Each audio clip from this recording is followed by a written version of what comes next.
حضرت حذیفہ رضی اللہ تعالیٰ عنہ روایت فرماتے ہیں کہ نبی کریم صلی اللہ علیہ وآلہ وسلم نے ارشاد فرمایا، ماضی کی امتوں کے ایک شخص کا انتقال ہوا، فرشتے اس کی روح کو لے گئے اور اس سے پوچھا، تو نے کبھی کوئی نیکی کی ہے؟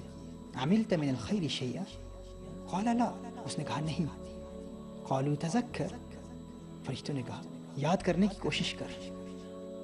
اس نے کہا ایک بات یاد آ رہی ہے، میں لوگوں کو قرض دیا کرتا تھا اور اپنے کارندوں کو میں نے حکم دے رکھا تھا کہ غریبوں کو مہلت دے دیا کرو اور مالداروں سے چشم پوشی کا معاملہ کیا کرو، یعنی اگر کچھ کم دیں یا کچھ ناقص مال بھی دے دیں تو قبول کر لیا کرو۔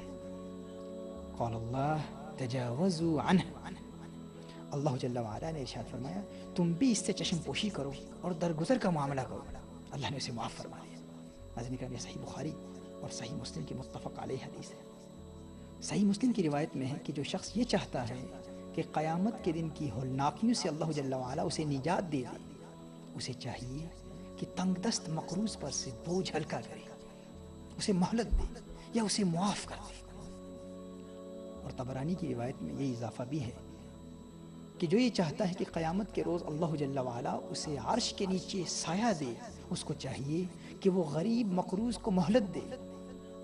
حضرت بریدہ رضی اللہ تعالیٰ عنہ روایت فرماتے ہیں کہ نبی کریم صلی اللہ علیہ وآلہ وسلم نے ارشاد فرمایا کہ جو کسی غریب مقروض کو مہلت دے فَلَهُ كُلَّ يَوْمٍ مِثْلَهُ صَدَقَةٌ، اس کو ہر دن اس قرض کی مقدار کے برابر صدقہ کا ثواب اللہ تعالیٰ فرماتا ہے۔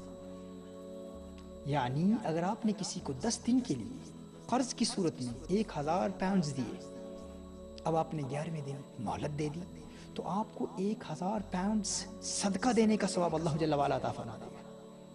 اور اگر آپ نے کسی کو 10 دن کی مہلت دے دی تو اللہ جل وعلا آپ کو 10,000 پاؤنڈ صدقہ کا ثواب عطا فرمائے گا۔ محترم ناظرین، اگر کوئی آپ کا مقروض ہے، ہو سکے تو اسے معاف کر دیجیے، ورنہ مہربانی کیجیے، نرمی کیجیے، مہلت دیجیے۔